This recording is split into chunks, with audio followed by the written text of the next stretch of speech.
sou a professora Letícia Prada, da Universidade Federal dos Vales do Jequitinhonha e Mucuri, o FVJM. Nós estamos aqui tendo a honra de entrevistar o professor Silvio Fausto Gil Filho. O professor Silvio é mestre em Geografia pela Unesp, doutor em História pela Universidade Federal do Paraná e é professor associado da Universidade Federal do Paraná, grande geógrafo cultural e o maior nome, provavelmente, da geografia da religião no Brasil. Silvio, muito obrigado, uma honra receber você aqui. Silvio, para a gente começar, fala para a gente o que é essa geografia da religião e qual a importância dela. Tem duas maneiras de ver a geografia da religião. Uma que a geografia da religião seria um ramo da geografia cultural, que é um pouco essa versão que vingou mais no Brasil. Mas, originariamente, no século XIX, a geografia da religião é uma derivação da geografia bíblica, né? À medida que a expansão do século XIX ocorreu, as colônias e o desbravamento da América Latina, Ásia, África, e o conhecer a religião do outro, para evangelizar, né? Mas mais do ponto de vista protestante do que católico, que era anterior.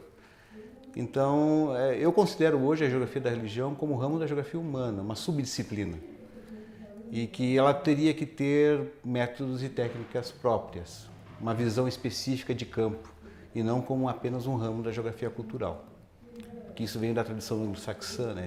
A ideia de ramo da geografia cultural, né? Você pode explorar um pouco como seriam esses métodos e técnicas? Bom, a primeira questão vamos dizer assim, não no sentido bordianiano, né, mas a ideia de campo de estudo.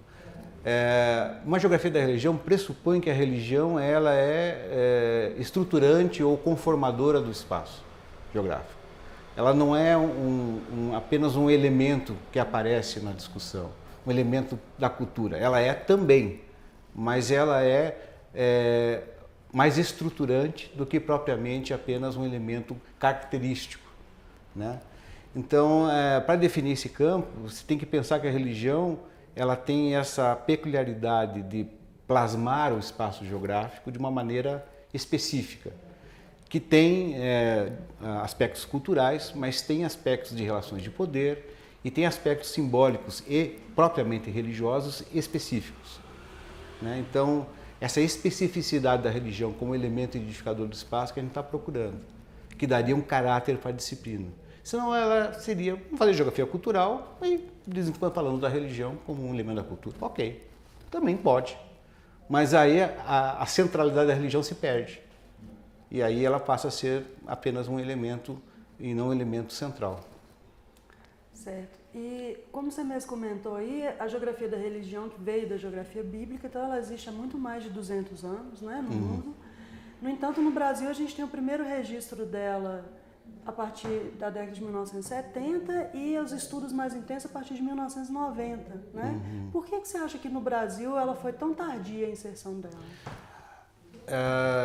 Tem várias hipóteses. Eu gosto de uma que é a mesma explicação que dá para a estruturação tardia da ciência da religião no Brasil. Porque esse campo da ciência da religião já tinha, no século XIX, através dos orientalistas, né, a geografia da religião como uma das ciências da religião, né? Você tinha a sociologia da religião, a história da religião, você tinha a geografia da religião, você tinha a antropologia da religião, que como tema central religião, e a partir dessas disciplinas se tinha o que nós chamamos de ciência da religião, que acaba buscando a centralidade da religião como elemento estruturador da realidade, digamos assim. Então, a ciência da religião é muito mais recente até, né? Ela começa a se edificar nos anos 90 e ainda está em processo de consolidação, com programas, etc. Na geografia brasileira, creio que ela mais se marginalizou, à medida que entra em declínio a geografia mais clássica, vidalina, né? Onde a religião era um elemento funcional da realidade e é parte da síntese regional, digamos assim. Mas ela vai entrando em um colapso com a perspectiva mais neopositivista, onde a religião passa a ser puramente um dado né, da realidade, não aquilo que é propriamente o motor da realidade, digamos assim. E com o marxismo na geografia, ela é alienação, enfim, né? Ela é parte do processo da alienação do capitalismo.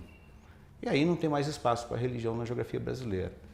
Então, virou um nicho, inclusive praticamente de 2 grupos no Brasil, e não tem aparecido trabalhos, mas não tem se espalhado com a devida proporção. A gente tem um levantamento feito por pesquisadores de iniciação científica. Nós conseguimos computar 65 trabalhos de pós-graduação efetivamente em geografia da religião, em todo o tempo, né?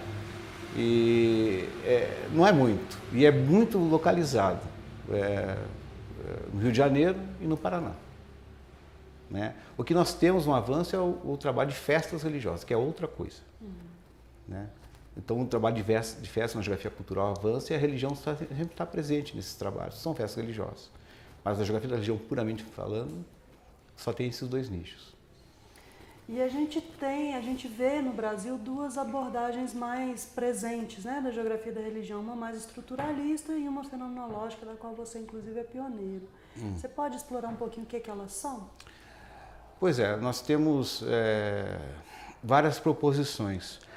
A palavra fenomenologia no campo de ciência da religião não é bem visto. Por quê? Porque a chamada fenomenologia religiosa não tem a ver com a fenomenologia enquanto perspectiva filosófica, né? A fenomenologia religiosa é você ver o fenômeno a partir da descrição do fenômeno e operacionalizá-lo. Quando a gente fala de uma fenomenologia da religião, sob o ponto de vista da geografia, você trazer para dentro da geografia da religião abordagens propriamente de reflexão fenomenológica, né? Aí tem 2 tendências, me parece, e esse foi o problema que me colocou numa certa encruzilhada, que as abordagens fenomenológicas que são mais evidentes no Brasil, elas são muito secularizantes, né? Se você pegar Merleau-Ponty, é muito corpóreo, né? Se você pegar Heidegger, a despeito da sua formação religiosa, ele é uma geografia da situação, digamos assim. E a religião é parte desse elemento dessa situação. Então, não me parece em Heidegger que a religião tem autonomia. O que tem autonomia é a situação do ser, né? E não propriamente a religião. E aí eu tive que buscar um outro caminho, né? Tentar chegar num caminho onde a religião fosse considerada não sob o aspecto puramente religioso, porque não é teologia, né? Mas que ela não fosse discriminada enquanto um elemento de peculiaridade relevante na constituição da própria sociedade. Então essa foi a busca que a gente tentou fazer, né? Uma alternativa que é uma fenomenologia, de certa maneira, mas escapa um pouco do espectro mais conhecido das fenomenologias que se usa em geografia, principalmente na abordagem humanista, por exemplo. O autor que você trabalha com mais frequência é o Cassirer, certo? Certo. Você pode dizer para a gente um pouquinho a importância dele para a sua geografia da religião? Pois é, o Cassirer foi um acidente. Eu tenho um núcleo interdisciplinar de pesquisa em religião no Paraná, que quando eu estava fazendo doutorado na História, o meu orientador, que é doutor em História da Igreja, achou que a gente podia fazer um grupo de estudo e começamos a estudar e começou a congregar pessoas de várias abordagens, historiadores, geógrafos, filósofos, tinha sociólogos, até pessoas da área de saúde, que tinham... E a gente começou a desenvolver estudos que eram sábados de manhã, viu que eu gosto pela coisa, sábado de manhã. E daí a gente escolhia textos para estudar. E chegou uma ocasião que eu tinha folhado o primeiro volume da Filosofia da Forma Simbólica de Cassirer, achei interessante. Vamos estudar isso. E passamos mais de um ano estudando esse livro, com esse grupo. E contaminou o povo, uns mais, outros menos, mas acho que eu praticamente não foi uma possessão, tá? Mas foi uma maneira, eu disse, olha, tem uma saída, porque ele é um autor respeita. Ele não é um autor religioso propriamente, ele é de origem judaica, mas a religião dele é relevante para ele, na filosofia dele. Ela tem uma relevância simbólica. E ele não faz um juízo de valor da religião. Então ele te dá uma liberdade de você pensar a religião como parte da formação de um mundo de significados e tira você desse dilema da qual religião é religião, qual que não é religião e dessa encruzilhada teológica também. E passa a religião ser edificadora do processo de conformação do real. Aí então achei que era a chave para sair da geografia da religião que antes eu trabalhava, que era mais centrada no Rudolf Otto, que tinha uma origem teológica, e mesmo Michel Eliade, né? Se afastar desses autores e entrar nessa ideia da religião como forma simbólica. E aí foi o pulo, não sei se para o abismo ou para o céu, e que começou a derivar as teses e dissertações em cima dessa proposta. Então já tem agora uns 14 anos de andar dessa... E os meus orientandos viram saídas metodológicas para operacionalizar essa perspectiva. Depois que tudo isso aconteceu, que eu percebi que era singular. Eu não tinha ideia. Eu era um autor tão relevante, citado por todos os grandes filósofos, mas eu vi que a própria filosofia pouco dava crédito a ele, sob o ponto de vista de ser a abordagem a qual eu vou usar. Ele é citado porque é um grande historiador da filosofia, não porque ele era o filósofo das formas simbólicas. E é um autor desse intervalo das guerras, né? Que tem outros autores muito conhecidos, como Heidegger, como Benjamin, né? Que são muito mais usados, né? E tem muitas das obras traduzidas também, né? E aí a gente descobriu uma certa singularidade e eu vi que era original e percebi isso por causa de um colega, de um professor da área de ciência da religião, que mesmo na área deles nunca ninguém tinha pensado em usar Cassinhos para trabalhar questões religiosas de modo geral.